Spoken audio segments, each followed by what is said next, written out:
السلام علیکم۔ میرا نام ماجد حسین ہے اور آپ دیکھ رہے ہیں اردو ناولز بائی ماجد۔ عائش رضا خان کی حویلی میں داخل ہوئی۔ مردان خانے میں اس وقت رضا خان، مصطفیٰ ملک، داور خان اور اذان ملک موجود تھے۔ سب کے چہرے سرخ اور تنے ہوئے تھے۔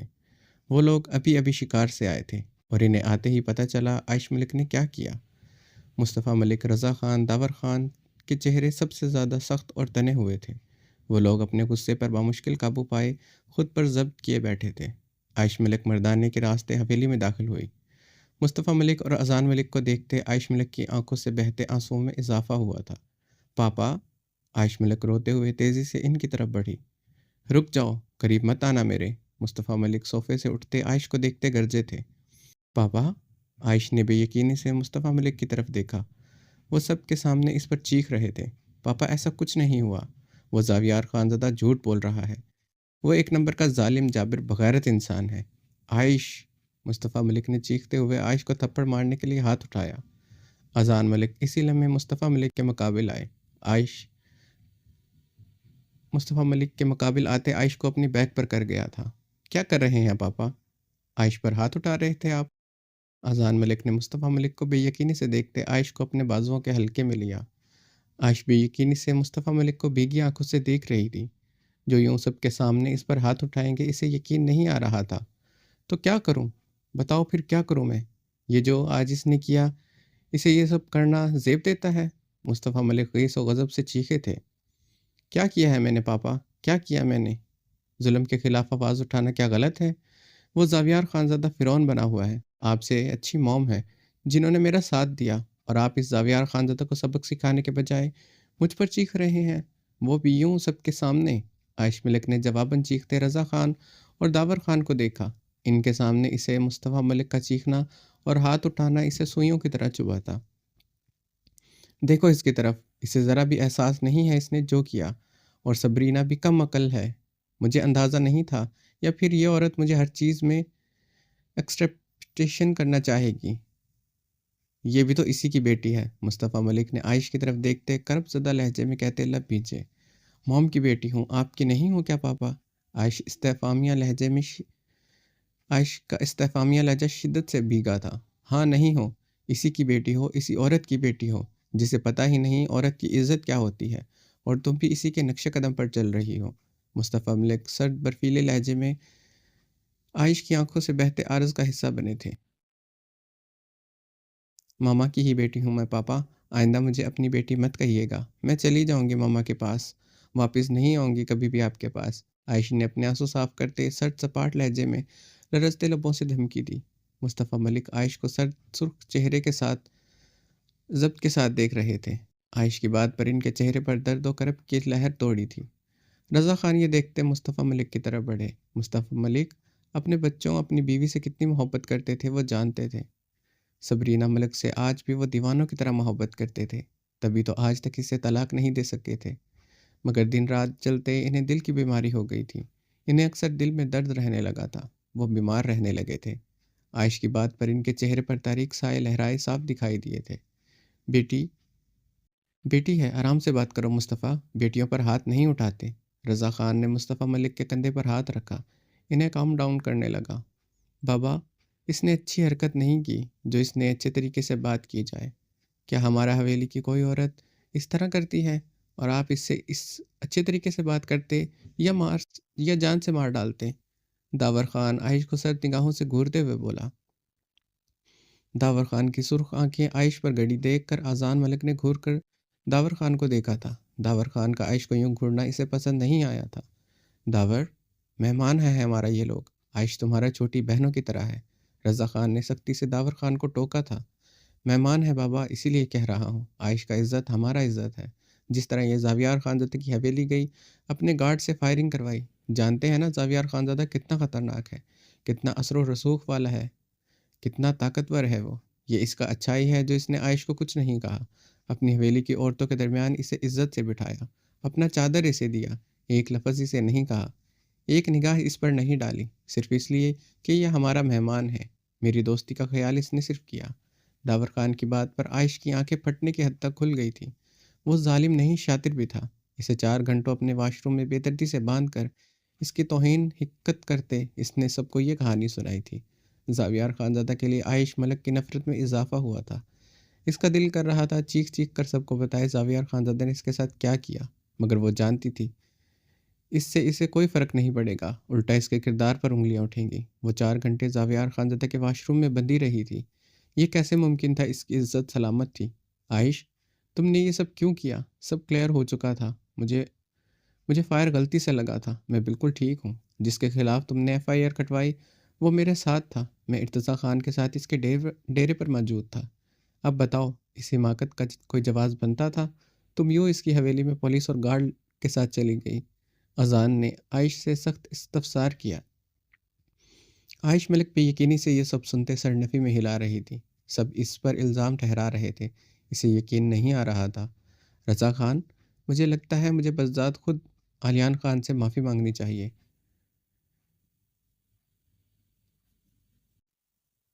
کچھ دن رہ گئے ہیں ہمارے ادھر، میں یہ دشمنیاں نہیں چاہتا، نہ تمہارے لیے کوئی مسئلہ کھڑا کرنا چاہتا ہوں، مصطفیٰ ملک نے رضا خان سے کہا۔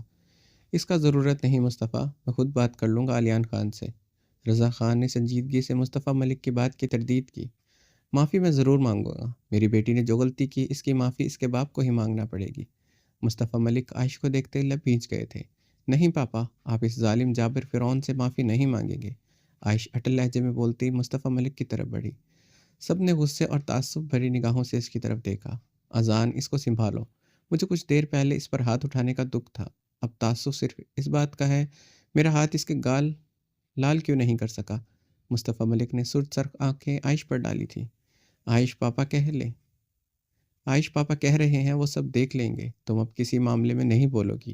اذان ملک نے اس کی طرف بڑھتے شہادت کی انگلی اٹھاتے ہوئے کہا۔ اسے بذات خود عائش کی حرکت سخت ناگوار گزری تھی۔ عائش ملک اپنا نچلا لب کاٹتے گہری سانس لیتے خاموش ہوتے اپنے بدن کی کپ کپاہٹ پر قابو پانے لگی۔ وہ ابھی بھی سردی سے کانپ رہی تھی۔ یہ تمہارے کپڑے گیلے کیوں ہیں؟ تم کانپ کیوں رہی ہو؟ کیا ہوا ہے تمہیں؟ اذان ملک نے پریشانی سے عائش کے گال پر ہاتھ رکھا۔ اس کے ہونٹ بری طرح ٹھٹر رہے تھے۔ عائش نے شکوہ کناہ نگاہوں سے اذان کو دیکھا، جس نے پہلی بار یہ نوٹس کیا کہ وہ کانپ رہی ہے۔ اذان ملک کی بات پر سب بری طرح چونکے تھے۔ غصے میں کسی کی نگاہ اس کے بھیگے ہولیے اور اس کی کپ کپاہٹ پر نہیں گئی تھی۔ کیوں مس ملک بہتے دریا میں منہ کے بل گری تھی؟ التمش خان زادہ کی گرددار آواز مردانے میں گونجتی سب کو اس کی طرف متوجہ کر گئی تھی۔ وہ اپنی سیاہ شال کندھوں پر جھٹکتے داخلی دروازے سے اندر داخل ہوتا، اپنے بھاری قدموں سے اس کی طرف بڑھا تھا۔ خان نے کہا تھا میں مس ملک کو عزت و احترام سے آپ کے پاس چھوڑ کر واپس آؤں، جب تک ان کی سیفٹی کا یقین نہ ہو جائے میں وہاں سے ہلوں بھی نہ۔ التمش خان زادہ اپنی ہلکی گھنی بیڑ پر ہاتھ پھیرتے عائش کو دیکھ کر بولا۔ عائش ملک کی آنکھوں میں التمش خان زادہ کو دیکھتے چنگاریاں پھوٹی تھی۔ وہ عائش ملک کو دیکھتے استہزائیہ مسکرایا تھا۔ بہتے دریا میں گر گئی؟ کیسے؟ اذان ملک نے سنجیدگی سے سوال کیا۔ یہ میری گاڑی میں بیٹھنے کو تیار نہیں تھی، میں نے بہت منت سماجت کی ان کی، مگر یہ اپنی ضد پر قائم رہی۔ مجبوراً مجھے ان کے پیچھے اپنی گاڑی رکھنی پڑی اور یہ راستے میں پیدل چلتے ایک بہتے دریا میں منہ کے بل گر گئی۔ التمش عائش ملک کو تمسخرانہ نگاہوں سے دیکھتے ہوئے بول رہا تھا۔ منہ کے بل گرنے پر اس نے خاص طور پر زور دیا تھا۔ عائش مٹھیاں بیچے بمشغول خود پر ضبط کیے ہوئے تھی۔ جب یہ منہ کے بل گری تو تب یہ میری گاڑی میں بیٹھنے کو تیار ہوئی تھی۔ التمش نے عائش ملک کا سرخ و سفید چہرہ دیکھتے اسے آنکھ ونک کی تھی۔ عائش ملک توہین و خجالت سے سرخ ہوئی تھی۔ تمہارا بہت بہت شکریہ، ہم اور مصطفیٰ علیان سے مل کر ان سے معذرت کرنا چاہتے ہیں، رضا خان نے سنجیدگی سے کہا۔ جی ضرور خان، آپ کا ہی انتظار کر رہے ہیں۔ التمش خان زادہ عائش ملک کے چہرے کو دیکھتے ابھی بھی گہرا مسکرا رہا تھا۔ عائش ملک اپنا غصہ ضبط کرتے اسی لمحے تیزی سے وہاں سے واک آؤٹ کر گئی تھی۔ میرا مطلب ہے خان، آپ کا ویٹ کریں گے، اب مجھے اجازت دیں، میرا کام ہو گیا ہے۔ التمش خان زادہ سنجیدگی سے بولتے اپنی شال کا سرا دوسرے کندھے پر ڈالتے لمبے لمبے ڈاگ بھرتا چلا گیا۔ ارتضیٰ خان اپنے کمرے میں بیڈ پر لیٹے اپنے سر کے نیچے اپنے دونوں بازو باندھے چھت کو دیکھتے گہرا مسکرا رہا تھا۔ آج جو کچھ ہوا اسے پتہ چلا تھا۔ وہ پولیس اور گارڈز کے ہمراہ حویلی میں داخل ہوئی تھی۔ وہ اس کا شیرنی والا روپ یاد کر کے کب سے مسکرا رہا تھا۔ زاویار خان زادہ کا وہ دل سے شکر گزار تھا جس نے عائش کو کچھ نہیں کہا، بلکہ اسے زنان خانے میں عزت و احترام سے بٹھاتے واپس رضا خان کی حویلی بھیجا۔ ورنہ اسے زاویار خانزادہ ٹیڑھی آنکھ کر کے بھی دیکھ لیتا وہ برداشت نہیں کر پاتا۔ عائش ملک اس کی زندگی بن چکی تھی، اس کا عشق۔ وہ 20 سال کی عمر میں عائش ملک کے عشق میں گرفتار ہو چکا تھا۔ اس کا ہر انداز، ہر چیز دل کو بھا چکی تھی۔ وہ ہر وقت ارتضیٰ خان کو اپنی دھڑکنوں میں دھڑکتی محسوس ہوتی تھی۔ اس کا دل ہر وقت عائش ملک کی مالا جپتا رہتا تھا۔ اب اسے عائش ملک سے عائش خان بنانا تھا۔ وہ چھت کی طرف دیکھتے مدھم سا ہنسا تھا۔ Mrs Aish Irtaza Khan, Mrs Irtaza Khan. وہ زیر لب عائش ملک کو اپنا نام دیتے آنکھیں موند گیا تھا۔ وہ بند آنکھوں سے مسکراتے، تکیہ اپنا سر کے نیچے نکالتے اس کے ساتھ لپٹا۔ بہت جلد عائش ملک تم عائش ارتضیٰ خان بن کر میری باہوں میں ہوگی، وہ مضبوطی سے بولتا گہرا مسکرایا تھا۔ داور خان کا آج ولیمہ تھا۔ مرد سارے ان کی حویلی کے بڑے سے مردانے میں موجود تھے، جہاں عالی شان تمام کا انتظام کیا گیا تھا۔ عورتیں زنان خانے میں موجود تھیں۔ داور خان کی دلہن بھی زنان خانے میں لانچ میں دلہن کی طرح سجی بیٹھی تھی۔ عائش ملک سب کو دیکھ کر بری طرح بوریت کا شکار ہو رہی تھی۔ اب اس کا کلام اور یہاں کی عجیب و غریب رسموں سے ایک دل اکتا چکا تھا۔ یہ کلام، یہ پہاڑیاں، یہ اس کے نہ تھے۔ اسے بچپن سے پاکستان کے ناران ایریاز جانے کا بے حد شوق تھا۔ مصطفیٰ ملک اور صبرینہ ویکیشن میں انہیں ابروڈ لے کر جاتے تھے۔ پوری دنیا اس نے دیکھی تھی۔ اپنے ملک کو دیکھنے کی خواہش اسے اس اذیت سے دوچار کرے گی اسے اندازہ نہ تھا۔ زاویار خانزادہ کا کیا ہوا سلوک اسے بھول نہیں رہا تھا۔ توہین و خجالت اور ٹھنڈے برفیلے پانی کے نیچے 4 گھنٹے۔ کل سارا دن وہ بخار میں پھنکتی رہی تھی۔ پہلی بار مصطفیٰ ملک نے اسے منایا نہیں تھا۔ اس کے بخار کا سن کر بھی وہ اس کے کمرے میں نہیں آئے تھے۔ اذان ملک ہی ساری رات اس کے پاس بیٹھا رہا تھا۔ مصطفیٰ ملک نے صبرینہ ملک کو فون پر بہت باتیں سنائی تھیں۔ انہیں بے حد ذلیل کرتے اپنے بچوں سے دور رہنے کو کہا تھا۔ صبرینہ ملک بھی اس سے بری طرح ناراض ہو چکی تھی۔ صبرینہ ملک کے گارڈز اور زاویار خانزادہ نے مرتضیٰ ملک کے حوالے کر دیے تھے۔ 2 گارڈز بری طرح زخمی تھے، جن کی ٹانگوں پر بے دردی سے گولیاں ماری گئی تھیں۔ زاویار خانزادہ کے ظلم پر اسے زاویار خانزادہ سے خوف سے زیادہ نفرت محسوس ہو رہی تھی۔ وہ اس وقت سی گرین کلر کے بے حد اسٹائلش، بہت بڑے برانڈ کی بے حد خوبصورت سی ڈیلیکیٹ لانگ میکسی پہنے ہوئے تھی۔ اس کے خوبصورت سنہری کرنوں جیسے سلکی بال اس کی کمر پر بکھرے تھے۔ نیلی آنکھوں میں آج کاجل کی گہری تہہ تھی۔ آنکھوں پر اسموکی بلیک میک اپ کیا ہوا تھا۔ ہونٹوں پر نیوڈ لپسٹک لگائے، آرس پر ہائی لائٹر لگائے وہ بے حد خوبصورت لگ رہی تھی۔ جیولری میں وہ صرف گرین زرکون میں نیکلس پہنے ہوئے تھی۔ اس کی بے پناہ خوبصورتی، اس کے بغیر دوپٹے کا نازک وجود عورتوں کے توجہ کا مرکز بنا ہوا تھا۔ وہ لوگ اسے عجیب و غریب نگاہوں سے دیکھ رہے تھے۔ وہ 2 دن پہلے زاویار خانزادہ کی حویلی پولیس اور گارڈز کے ہمراہ گئی تھی، اس لیے وہ خاص طور پر سب کی توجہ کا مرکز بنی ہوئی تھی۔ میکسی میں اس کا خوبصورت بدن قیامت ڈھا رہا تھا۔ پچھلا گلا بھی ڈیپ تھا۔ وہ جس سوسائٹی سے تعلق رکھتی تھی وہاں اسے کسی چیز کی روک ٹوک نہ تھی۔ نہ مصطفیٰ ملک نہ اذان ملک نے کبھی روک ٹوک کی تھی۔ شہبیر ملک کو صرف اس کی ڈریسنگ پر اعتراض ہوتا تھا، جو وہ کبھی ملحوظ خاطر نہ لائی تھی۔ یہاں عورتوں کو عورتوں کے درمیان بھی دوپٹے لیتے دیکھ اس کی سانسیں گھٹ رہی تھی۔ وہ تو مر کر بھی یہ سب نہ کرے۔ عائش نے سب کو اکتاہٹ بھری نگاہوں سے دیکھتے اذان ملک کو کال ملائی، جو اس نے اسی لمحے کاٹ دی تھی۔ عائش نے روحان سے ہوتے موبائل کو دیکھا۔ اس نے غصے سے پھر سے اذان ملک کو کال ملائی، جو اس نے پھر سے کاٹ دی تھی۔ وہ غصے سے لب بھینچے اسی لمحے تنتناتی ہوئی زنان خانے کے راستے مردانے میں داخل ہوئی تھی۔ وہ بہت سی راہداریاں پار کرتے مردان خانے کے بڑے سے لانچ میں داخل ہوئی، جہاں سب مرد حضرات بیٹھے تھے۔ مصطفیٰ ملک اور رضا خان اپنے دوستوں کے ساتھ بیٹھک میں بیٹھے کھانا کھا رہے تھے۔ باقی مرد حضرات ادھر ادھر بیٹھے کھانا کھا رہے تھے۔ وہ جیسے ہی مردانے میں داخل ہوئی، سب مردوں کی نگاہوں کا مرکز وہ اسی لمحے بنی تھی۔ سامنے صوفے پر بیٹھے زاویار خانزادہ نے اسے تعصب بھری نگاہوں سے دیکھا۔ اس کا انگ انگ اس لباس سے جھلک رہا تھا۔ وہ اتنی خوبصورت لگ رہی تھی کہ وہاں بیٹھے مرد نہ چاہتے ہوئے بھی اسے دیکھنے پر مجبور تھے۔ ویسے بھی آج کل عائش ملک کا تذکرہ ہر مرد کے زبان پر زد عام تھا۔ سب ہی اس حسینہ نازک دلربا کو دیکھنا چاہتے تھے جس نے زاویار خانزادہ پر چڑھائی کی تھی۔ ارتضیٰ خان عائش ملک کو دیکھتے جبڑے بھینچے اپنی نگاہیں جھکا گیا۔ چہرے پر سرخی کی حدت چھائی تھی۔ اس کا اتنے مردوں میں آنا ارتضیٰ خان کو سوئیوں کی طرح چبھا تھا، بلکہ رگوں میں فشار خون کی طرح بلند ہوا تھا۔ وہاں بیٹھے مردوں کی نگاہیں اسے عائش ملک پر بری طرح برداشت نہیں ہو رہی تھی۔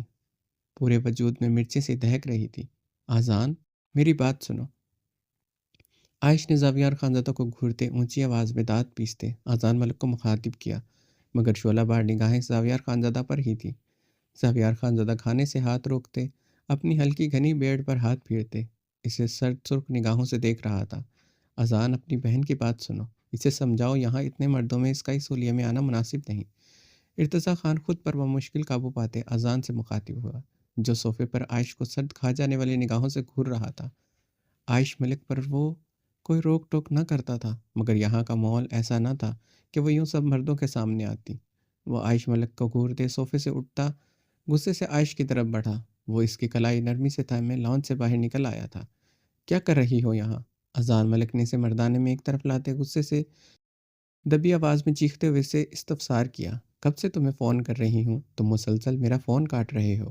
پاپا مجھ سے بات نہیں کر رہے، ماما مجھ سے ناراض ہے، 2 دن سے میں کیسا محسوس کر رہی ہوں، تمہیں میری تکلیف کا اندازہ ہے؟ عائش نے جواباً اذان ملک سے شکوہ کناہ لہجے میں سوال کیا۔ تم نے جو کیا وہ ٹھیک تھا کیا؟ بولو عائش، پاپا کا غصہ وقتی ہے، ٹھیک ہو جائے گا۔ ماما جب ناراض ہوتی ہیں وہ لمبی ہو جاتی ہیں، اب اگلے 6 مہینے تک انہیں بھول جاؤ۔ اذان ملک نے استہزائیہ بولتے اس پر استفہامیہ نگاہیں گاڑ دیے۔ مجھے ماما مجھے ماما نہیں، تم اور پاپا چاہیے۔ عائش ملک کی آواز نہ چاہتے ہوئے بھی بھیگ اٹھی تھی۔ ہم ہیں تمہارے پاس، بتاؤ کیوں آئی تھی یہاں؟ کیا کہنا تھا مجھے؟ کیوں فون کر رہی تھی؟ عائش کی بھیگی آواز محسوس کرتے اذان ملک نے اپنا لہجہ نرم کیا۔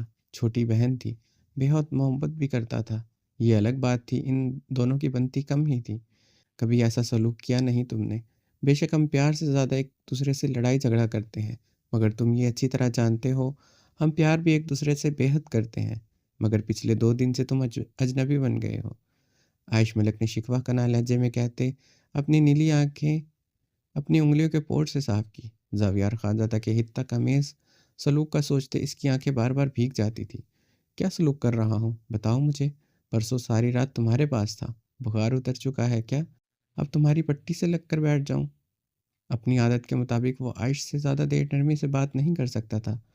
ہاں بیٹھنا چاہیے تھا، جب تمہیں فائر لگا تھا میں تمہارے ساتھ ایک ایک لمحہ تھی۔ وہ بھی اب غصے سے بھڑکی تھی۔ وہ تو تمہاری عادت ہے میری موم بننے کی، مگر آئی ایم سوری، میں تمہارا پاپا نہیں بن سکتا۔ بھائی ہوں، بھائی کی طرح ٹریٹ کروں گا۔ یہ شدید محبت، بہنوں کے فضول سے نخرے اٹھانا تمہارے ان فضول سے ناولز میں ہوتا ہے۔ اذان ملک اس کی نیلی آنکھوں میں آنسو دیکھتے تپتے لہجے میں بولا، آئی ہیٹ ناولز، یہ تم ہی پڑھتے رہتے ہو یوٹیوبز پر، موسٹ رومانٹک ٹائٹل دیکھتے اندر گھس جاتے ہو۔ اندر ایسا کیا ہوتا ہے جو تمہارے نالج میں نہیں؟ عائش ملک غصے سے طنزیہ لہجے میں لفظ چبائے تھے۔ اس نے بہت بار اذان ملک کو یوٹیوب پر ناولز پڑھتے دیکھا تھا۔ بہت زیادہ رومانس ہوتا ہے ان ناولز میں، استغفر اللہ، یہ تم لڑکیاں ہی پڑھ سکتی ہو۔ اذان ملک نے کانوں کو ہاتھ لگائے تھے۔ بکواس بند کرو، میں نہیں پڑھتی، عائش نے غصے سے کہا۔ مان لیتا ہوں تم نہیں پڑھتی، جانتا ہوں عائش ملک بہت سمجھدار ہے، مگر عائش ملک کی سمجھداری کلام آ کر کہاں چلی گئی؟ اذان ملک نے مسکراہٹ دبائے پوچھا تھا۔ وہ جانتا تھا وہ ناولز کے نام پر دور بھاگتی تھی، وہ ناولز پڑھنے والی لڑکیوں میں سے نہیں تھی۔ میں نے کچھ نہیں کیا اذان، میں نے زاویار خانزادہ جیسے مرد کو آج تک نہیں دیکھا۔ میں نے تمہیں دیکھا ہے، پاپا کو دیکھا ہے، شاہویر ملک کا روپ دیکھا ہے، مجھے پتا تھا میں کچھ بھی کروں گی میرے پیچھے مصطفیٰ ملک، اذان ملک، شاہویر ملک میری طاقت بن کر کھڑے ہوں گے۔ کمزور تو میں کبھی تھی ہی نہیں۔ تم پر دو دو بار حملہ ہوا، مجھے لگا ارتضیٰ نے کروایا۔ اس کے ساتھ دشمنی کے قصے تم نے ہی مجھے بڑھ چڑھ کر سنائے تھے۔ یہی کہتے رہے اگر کبھی تم دونوں کو موقع ملے تم دونوں ایک دوسرے کی جان لے لو۔ کیا غلط کیا ارتضیٰ خان کے خلاف ایف آئی آر کٹوا کر؟ بتاؤ مجھے۔ ہو سکتا ہے ارتضیٰ خان دوستی کی آڑ میں تم سے کوئی کھیل کھیل رہا ہو، یا پھر زاویار خانزادہ یہ سب کروا رہا ہو۔ عائش ملک کی بات پر اذان ملک سر نفی میں ہلاتے ہنس پڑا تھا۔ سی ایس ایس کے ایگزامز میں ٹاپ کرو گی، مجھے بالکل یقین ہے۔ کیا دماغ ہے تمہارے پاس؟ جلد اسسٹنٹ کمشنر بنو گی۔ اذان ملک نے شرارتی لہجے میں سے چھیڑتے تالی بجائی تھی۔ اب تو میری زندگی کا یہی مقصد ہے، میں سی ایس ایس کا ایگزام پاس کرنا۔ جس دن میں کمشنر بن گئی، اس دن سب سے پہلے اس زاویار خانزادہ کو جیل میں ڈالوں گی۔ وہ اپنی مٹھیاں بیچتے گرائی تھی۔ عائش ملک کی بات پر اذان ملک کا بلند و بانگ کے کہا گونجا تھا۔ پلر کے پیچھے چھپ کر کھڑا ارتضیٰ خان یہ سنتے اپنے گھنے بالوں میں ہاتھ پھیرتے ہنس پڑا تھا۔ دور کھڑے زاویار خانزادہ یہ سنتے اپنی مٹھیاں سختی سے بھیج گیا۔ ارتضیٰ خان کا بس نہیں چل رہا تھا۔ عائش ملک کو اپنی باہوں میں بسا لے۔ زاویار خانزادہ کا بس نہیں جل رہا تھا، وہ اس نازک وجود کی سانسوں کو بے دردی سے کھینچتے اس کے بخیے ادھیڑ ڈالے۔ ابھی تم جاؤ یہاں سے، ہم رات کو بات کریں گے، آج آخری رات ہے یہاں، کل ہم یہاں سے چلے جائیں گے، لاہور چل کر پاپا ٹھیک ہو جائیں گے۔ وہ عائش کے گال کا تپ تپاتے مردانے کے لانچ کی طرف تیزی سے بڑھ گیا۔ عائش گہرا سانس لیتے زنان خانے کی طرف بڑھی ہی تھی کہ ارتضیٰ خان اس کی طرف بڑھتے اس کی کلائی کھینچتے اسے پلر کے ساتھ لگا گیا تھا۔ عائش ملک کے لبوں سے بلند چیخ برآمد ہوئی تھی۔ ارتضیٰ خان بے حد نرمی سے اس کے گالوں پر ہاتھ رکھ گیا تھا۔ بے چینی بڑھتی جاتی ہے، تم نے کیسا ہے درد دیا، تیری ان باہوں میں اب مجھ کو جینا ہے مرنا، سوچ لیا ہے حد سے زیادہ عشق تجھ سے کرنا۔ وہ اس کے نقوش کو گہری گرم نگاہوں سے دیکھتے گنگناتے ہوئے اس کے لبوں سے ہاتھ ہٹا گیا تھا۔ عائش گہری سانس لیتے اسے سلگتی نگاہوں سے دیکھ رہی تھی۔ وہ اسے یوں محسور کرے گا وہ بے یقین تھی۔ کل زاویار خانزادہ نے اسے چھوا، آج اس کا چھوٹا بھائی چھو رہا تھا۔ تم کمشنر بن کر مجھے اپنی جیل میں قید کر لینا، اف نہیں کروں گا، مگر ایک التجا ہے، میرے میرے لالا کو چھوڑ دینا۔ وہ مسکراہٹ دبائے اس کی شعلہ بار قاتلانہ آنکھوں میں دیکھ رہا تھا۔ تمہاری باہوں میں، وہ اس کی سہرانہ نیلی قاتل آنکھوں میں دیکھتے شرارت سے لب دانتوں تلے دبا گیا تھا۔ نیلی آنکھوں کا قہر بڑھتا تھا، نیلی آنکھوں کا قہر بڑا تھا۔ ارتضیٰ خان کے دل کی دھڑکنیں بری طرح منتشر ہوئی تھیں۔ میرا مطلب ہے تمہاری جیل میں صرف ایک ہی قیدی ہوگا، وہ صرف ارتضیٰ خان ہوگا۔ اس کی نیلی گہری آنکھوں میں دیکھتے وہ گہرا مسکرایا تھا۔ وہ بے حد خوبصورت تھی، اس کی نیلی پری۔ وہ اسے دل ہی دل میں یہ نام دیتے ہنس رہا تھا۔ دور رہو مجھ سے، اور میں تمہاری کوئی التجا نہیں سنوں گی۔ تم اور تمہارا لالا جاؤ بھاڑ میں۔ عائش ملک نے اسے سلگتی شعلہ بار نگاہوں سے دیکھتے اس کے چوڑے سینے پر ہاتھ رکھتے اسے دور دھکیلا تھا۔ وہ ہنستے ہوئے عائش سے دور ہوا۔ عائش اسے گھورتے ہوئے وہاں سے چلی گئی تھی۔ ارتضیٰ خان نے عائش کے جانے کے بعد مردانے میں ادھر ادھر دیکھا۔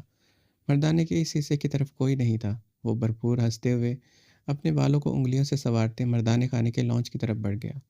زاویار خانزادہ یہ سب دیکھتے اپنے جبڑے بھینچے تیز تیز قدم اٹھاتا عائش کی طرف بڑھا، جس نے ابھی مردانہ عبور نہیں کیا تھا۔ وہ اس کی کلائی جکڑتے دیوار میں پٹک گیا۔ What the hell! وہ زاویار خانزادہ کو دیکھتے دبی آواز میں چیخی تھی۔ زاویار خانزادہ ایک پل کے لیے اس کی بے پناہ خوبصورتی دیکھ کر ٹھٹکا تھا۔ وہ دور سے جتنی خوبصورت لگ رہی تھی، پاس سے اس سے کہیں زیادہ خوبصورت لگ رہی تھی۔ دوسرے لمحے زاویار خانزادہ کی آنکھوں میں غیظ و غضب چھایا تھا۔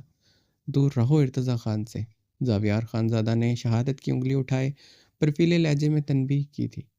مسٹر زاویار خانزادہ، اپنے بھائی سے کہو مجھ سے دور رہے، بلکہ تم بھی مجھ سے دور رہو۔ کل میں اور میری فیملی تمہارے اس سخت پہاڑوں کو چھوڑ کر ہمیشہ ہمیشہ کے لیے جا رہے ہیں۔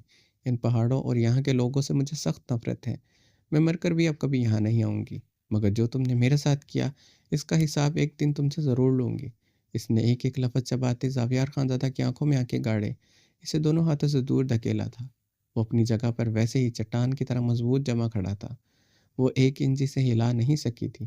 میں بھی چاہوں گا تم آئندہ مجھے نظر نہ آؤ، ورنہ زاویار خانزادہ کو ان پہاڑوں سے کہیں زیادہ سخت پاؤ گی، جس کی سختی تمہاری جیسی شہر کی نازک جان برداشت نہیں کر پائے گی۔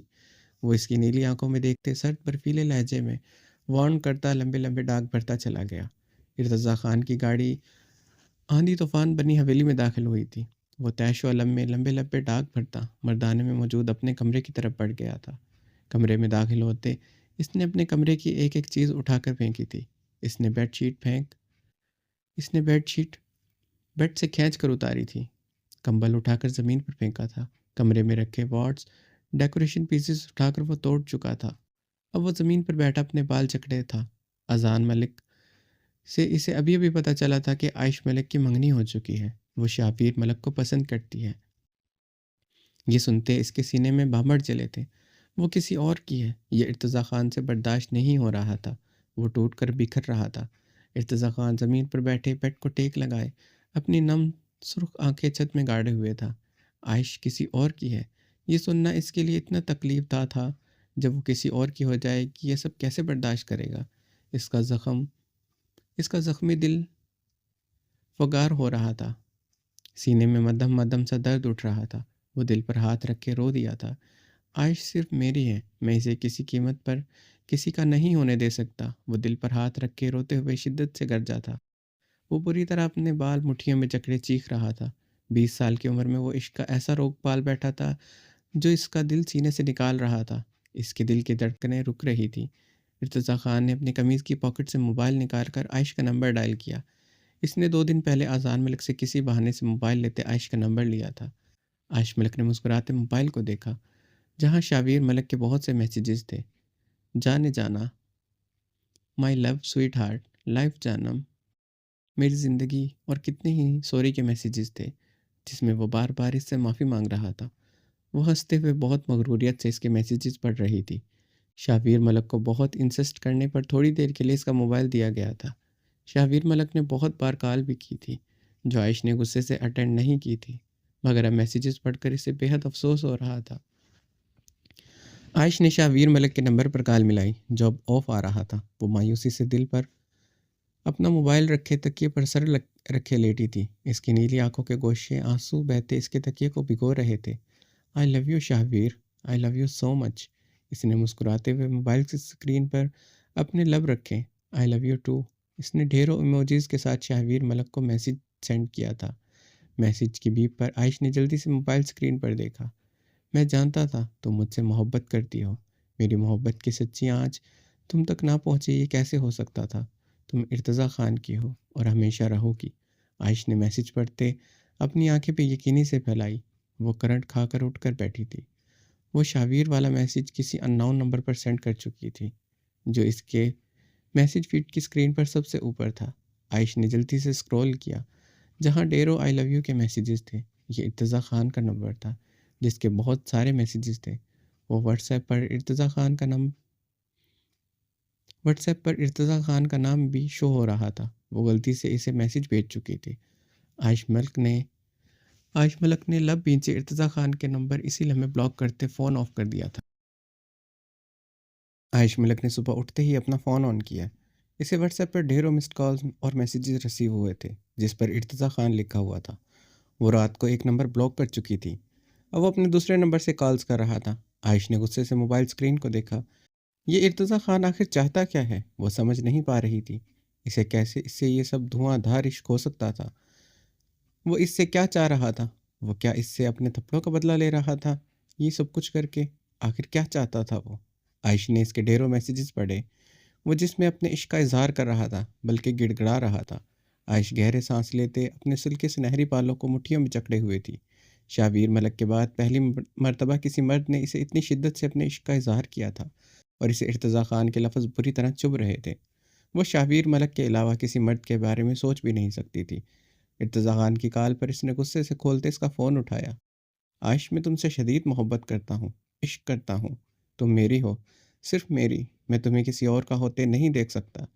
وہ فون پر عائش کی آواز سنتے گڑ گڑایا تھا۔ What nonsense you are talking, do you even know what are you saying? وہ فون پر غصے سے چیخی تھی۔ I know very well what I am saying, to express my love from you so much. وہ بھی فون پر حلق کے بل چیخا تھا۔ تم پاگل ہو چکے ہو جو تم یہ بکواس کر رہے ہو۔ عائش نے گہرے سانس لیتے بمشکل خود پر ضبط کیا تھا۔ پاگل میں نہیں، تم ہو چکی ہو۔ رات تم اپنی محبت کا اظہار مجھ سے کر چکی ہو۔ ساری رات تمہارے اس میسیج کو میں نے ہزاروں نہیں لاکھوں بار پڑھا ہے۔ تم اب کیسے اپنے لفظوں سے پھر سکتی ہو؟ مجھ سے محبت کا اظہار کر کے تم مجھے بلاک کر سکتی ہو؟ بتاؤ مجھے۔ ارتضیٰ خان گہرے سانس لیتا اپنے بال نوچتے ہوئے تڑپتے ہوئے بولا۔ You have lost your mind, Irtaza Khan. Even after death, I should not say love for you in this life. I'm one and the only Shahveer Malik. عائش ملک طیش و علم سے فون پر غصے سے گرائی۔ جان سے مار ڈالوں گا اگر تم اپنی زبان سے شاویر ملک کا نام بھی لیا۔ ساویار خانزادہ کے پاور کو تم جانتی نہیں۔ ایسے منٹوں میں شاویر ملک کو اس صفحہ ہستی سے غائب کر دے گا۔ وہ اس کے لبوں سے شاویر ملک کا نام سنتے پاگل ہوتے دھاڑا تھا۔ تم اپنے بھائی زاویار خانزادہ جیسے ظالم جابر سفاک، مگر تم ابھی میجر شاویر ملک کو نہیں جانتے۔ وہ تم خانزادوں سے کئی زیادہ سفاک ہے، بہت پاورفل ہے میرا شاویر ملک، تم لوگوں سے کہیں زیادہ زمین جائیداد کا مالک۔ وہ بہت بڑے بزنس مین اشیر ملک کا اکلوتا بیٹا ہے۔ اگر میرے شاویر کی پاور جاننی ہے تو ایک بار اشیر ملک کے بارے میں سرچ کر کے دیکھ لینا۔ وہ گہرے سانس لیتے فون پر غصے سے چیخی تھی۔ اذان ملک اسی لمحے کمرے میں داخل ہوتے سے فون چھین چکا تھا۔ میں جان سے مار ڈالوں گا تمہیں بھی اور اس شاہویر ملک کو بھی، تم صرف میری ہو، یعنی ارتضیٰ خان کی۔ ارتضیٰ خان کی گراہٹ سنتے اذان ملک کا چہرہ سرخ ہوا تھا۔ کیسے مارو گے؟ ہاں بتاؤ مجھے کیسے مارو گے؟ تم میرے بھائی اور بہن ارتضیٰ خان۔ اذان ملک فون پر یہ سنتا اپنے حواس کھوتا غصے سے گرجا تھا۔ عائش ملک اپنی پیشانی انگلیوں سے مسلتے اب کمرے میں چکر لگا رہی تھی۔ ارتضیٰ خان آخر کیا کر رہا تھا؟ اس کا غصہ ارتضیٰ خان کے لیے مسلسل بڑھ رہا تھا۔ اذان، عائش میری ہے، بہت محبت کرتا ہے، یہ یاد رکھنا، وہ میرے ہوتے کسی کی نہیں ہو سکتی۔ ارتضیٰ خان نے خود پر قابو پاتے اذان سے کہا، ابے بکواس بند کر بغیرت، ورنہ تیری جان میں خود لوں گا۔ اذان ملک غصے سے گرایا، گالی مت دینا۔ ارتضیٰ خان پاگل ہوتے چیخا تھا، تو گالیوں کا حقدار ہے ارتضیٰ علیان خان، مجھے بیوقوف بنایا۔ یہ تھی تیری دوستی، یہ تھا تیری دوستی کا مجھ سے مقصد؟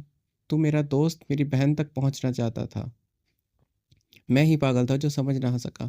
اذان ملک کی بات پر ارتضیٰ خان کی آنکھیں شدت گریا سے سرخ ہوئی تھی۔ میں سچی محبت کرتا ہوں عائش سے، مجھے اسے پانے کے لیے تجھے سی ڈی بنانے کی ضرورت نہیں، وہ میری تھی، میری رہے گی۔ ارتضیٰ خان اٹل لہجے میں بولتے اپنی مٹھیاں بھیجے ہوئے تھا۔ تو بھی میری ایک بات کان کھول کے سن لے، عائش شاہویر ملک کی ہے اور اسی کی رہے گی۔ اذان ملک غصے سے کہتا فون بند کرنے ہی لگا تھا کہ ارتضیٰ خان کی گرج پر وہ فون بند نہ کر سکا۔ گولیوں کے شادیانے بجیں گے ہر طرف اگر کسی نے بھی اسے اپنانے کی کوشش کی۔ اس کی دلہن کی لباس ڈولی میں نہیں بلکہ کفن میں لپٹا اس کا جنازہ اٹھے گا۔ وہ فون پر دھاڑا تھا، تو پھر آج میں تیرے سینے میں گولیاں چلا کے تجھے گہری نیند سلاؤں گا، اگر دم ہے تو آ میرے سامنے۔ اذان ملک غصے سے طیش و لم میں اپنا آپا کھو بیٹھا تھا، وہ اسے دھمکیاں دے رہا تھا۔ آجا پھر ادھر جدھر تیری جان بچائی تھی، آج ادھر ہی تجھے موت دوں گا۔ ارتضیٰ خان کہتے فون بند کر چکا تھا۔ اذان ملک فون بیڈ پر اچھالتے غصے سے اپنے کمرے کی طرف بڑھا۔ عائش بھی جلدی سے اس کے کمرے کی طرف بڑھی۔ اذان ملک کو سائڈ ڈرائر سے پسٹل نکالتے دیکھ وہ تیزی سے اس کی طرف بڑھی تھی۔ اذان تم کہیں نہیں جاؤ گے، عائش ملک نے اس سے پسٹل چھینی تھی۔ بکواس بند کرو اپنی، یہ تم بتاؤ کب سے چل رہا ہے یہ سب، تم نے مجھے بتایا کیوں نہیں؟ وہ اسے بیڈ پر دھکا دیتے پسٹل اپنی ٹراؤزر کی پاکٹ میں اڑاس گیا تھا۔ کب سے چل رہا ہے کا کیا مطلب؟ تمہاری وجہ سے یہ سب ہوا، تمہیں کہا تھا وہ ذلیل زاویار خانزادہ کا بھائی ہے، اس سے دور رہو۔ اس نے تم سے دوستی کیوں کی تمہیں اب سمجھ آیا؟ اب تم مجھ پر چیخ رہے ہو، غلطی تمہاری ہے۔ عائش غصے سے اذان کی طرف بڑھتے اس کا گریبان جکڑ گئی تھی۔ اپنی غلطی وہ اس پر ڈال رہا تھا، وہ غصے سے پاگل ہوئی۔ غلطی میری ہے تو آج میں اسے مار کر اپنی غلطی کی بھرپائی کروں گا۔ وہ عائش کے ہاتھ اپنے گریبان سے چھڑواتے اسے زمین پر دھکا دیتے باہر کی جانب تیزی سے بڑھا۔ عائش ملک زمین سے اٹھتے گہرے سانس لیتے اپنے بال مٹھیوں میں جکڑ گئی۔ دوسرے لمحے وہ اپنے کمرے کی طرف بڑھی تھی۔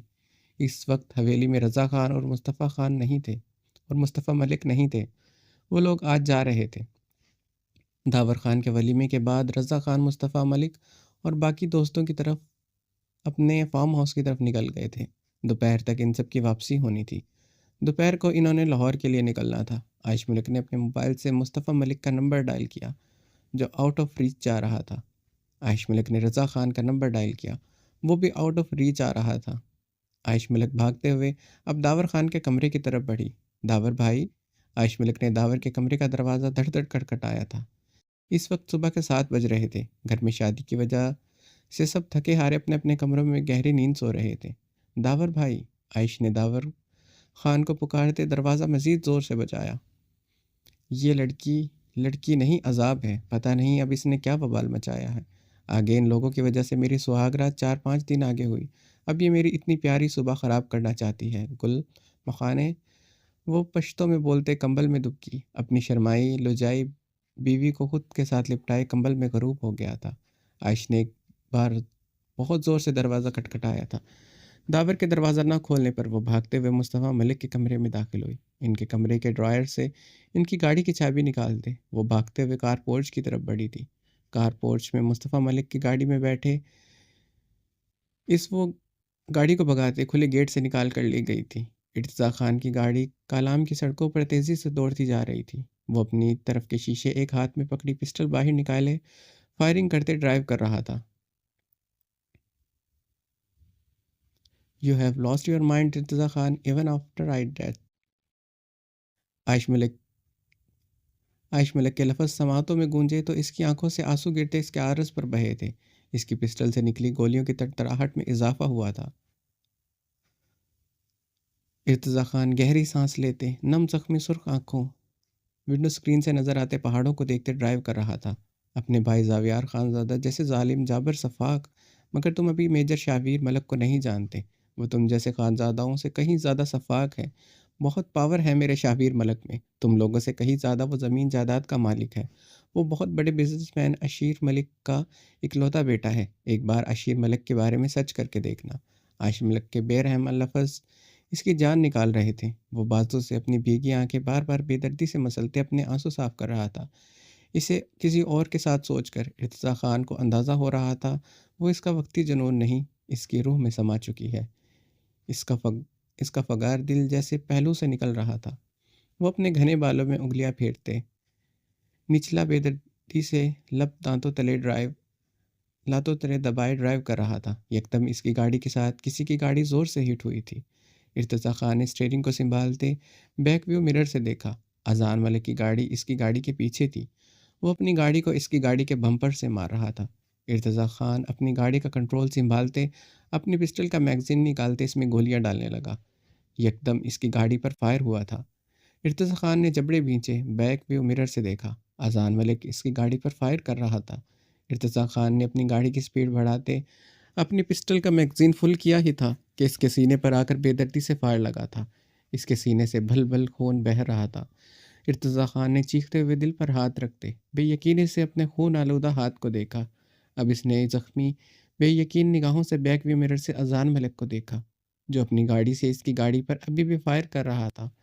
وہ اسے سچ میں مارنے آیا تھا۔ ارتضیٰ خان کو مرتے ہوئے بھی یقین نہیں آ رہا تھا۔ اس کی سرخ نم زدہ آنکھوں میں درد کی گہری رمق چھائی تھی۔ وہ اپنے دل پر ہاتھ رکھ کے سیٹ سے ٹیک لگائے چیخا تھا۔ وہ دل پر ہاتھ رکھ کے گہری سانس لیتے سیٹ سے ٹیک لگائے اپنے دل میں اٹھتے شدید درد کو برداشت کر رہا تھا۔ پسٹل اس کے ہاتھ سے چھوٹ کر گاڑی میں گر گئی تھی۔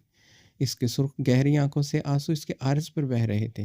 گاڑی کی سپیڈ تیز ہونے کی وجہ سے گاڑی کھائی کی طرف پھسلتی چلی گئی تھی۔ ارتضیٰ خان نے اپنا کانپتا پاؤں بریک پر رکھے گاڑی کو کنٹرول کرنے کی کوشش کی، مگر وہ رکھ نہ سکا۔ اس کی بند ہوتی آنکھوں نے گاڑی کو کھائی میں گرتے دیکھا تھا۔ گاڑی ایک زوردار دھماکے سے کھائی میں جا گری تھی۔ اذان ملک نے ارتضیٰ خان کی گاڑی کو کھائی میں گرتے دیکھ اپنی گاڑی جلدی سے روکی تھی۔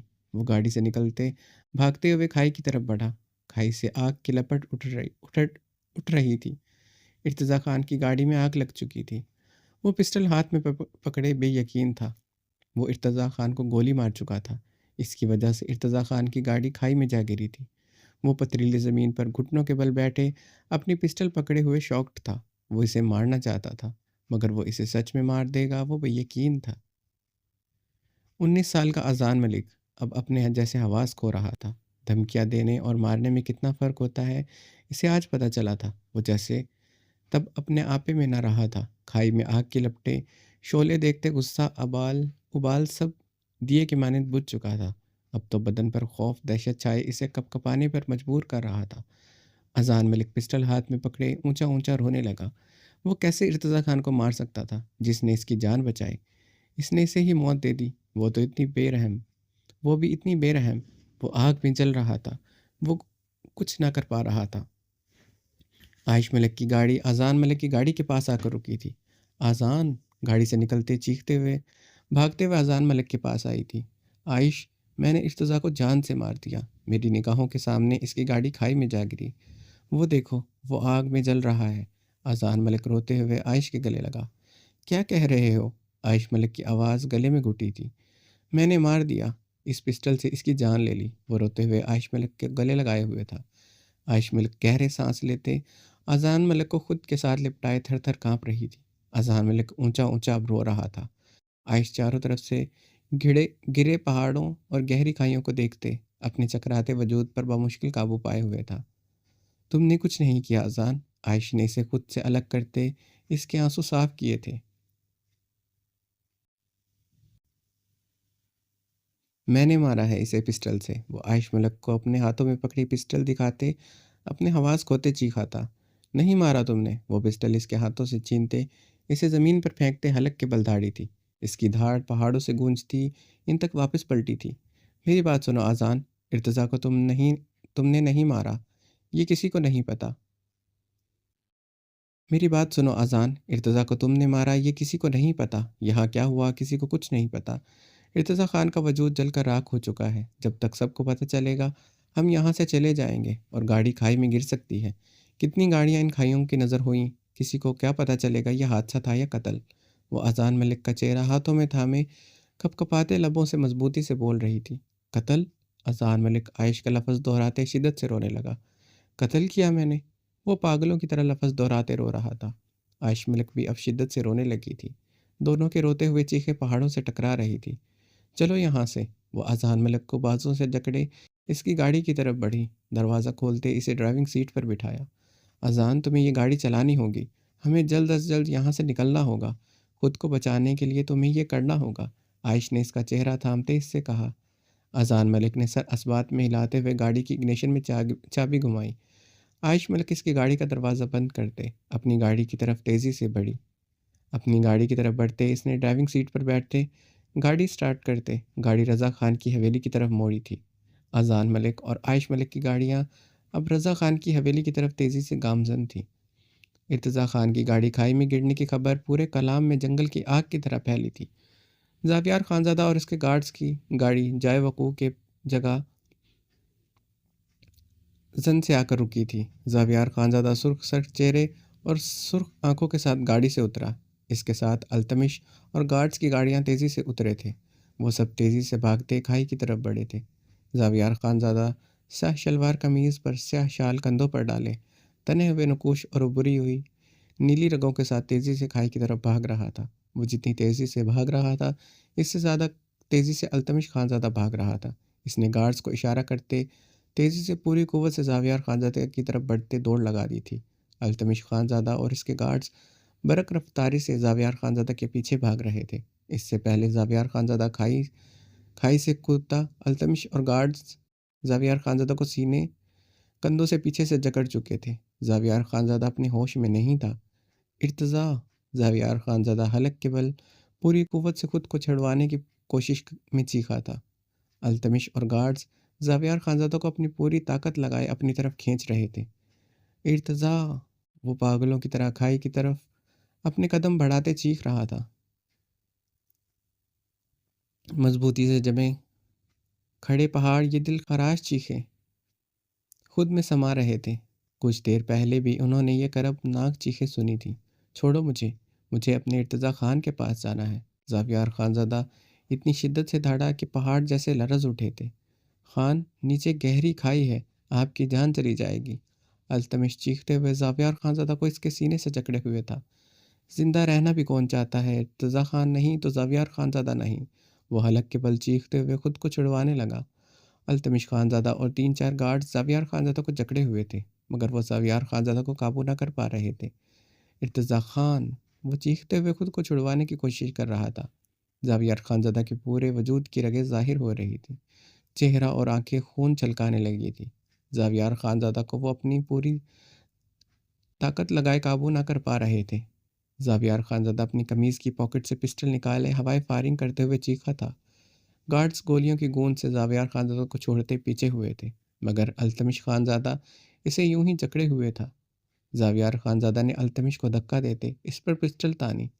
خان، آپ کی گولی لگنے سے پہلے التمش خانزادہ خود کو گولی مار دے گا۔ یہ جان آپ سے بڑھ کر نہیں ہے، مگر آپ کو کسی قیمت پر اس کھائی سے کودنے نہیں دوں گا، خودکشی کرنے نہیں دوں گا۔ التمش نے زاویار خانزادہ کی طرف بڑھتے اس کے ہاتھ میں پکڑی پسٹل کی نوک اپنی پیشانی پر رکھی۔ زاویار خانزادہ خون اتری آنکھوں سے التمش کو دیکھتے، پسٹل التمش خانزادہ کی پیشانی پر رکھے ہوئے تھا۔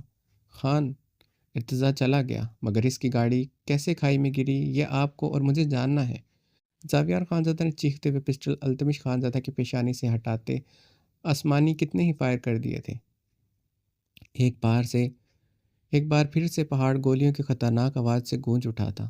ارتضیٰ خان! وہ پسٹل زمین پر پھینکتے گھٹنوں کے بل بیٹھتے آسمان کی طرف دیکھتے چیخ رہا تھا۔ اس کی خطرناک خوفناک چیخیں پہاڑوں کو تھر تھر آنے پر مجبور کر رہی تھی۔ اس وقت دن کا 1 بج رہا تھا۔ مصطفیٰ ملک آدھے گھنٹے پہلے واپس آ چکے تھے۔ اذان ملک عائش کے کمرے میں ایک ہی پوزیشن میں صوفے پر بیٹھا تب سے اپنی کپاہٹ پر قابو پانے کی ناکام کوشش کر رہا تھا۔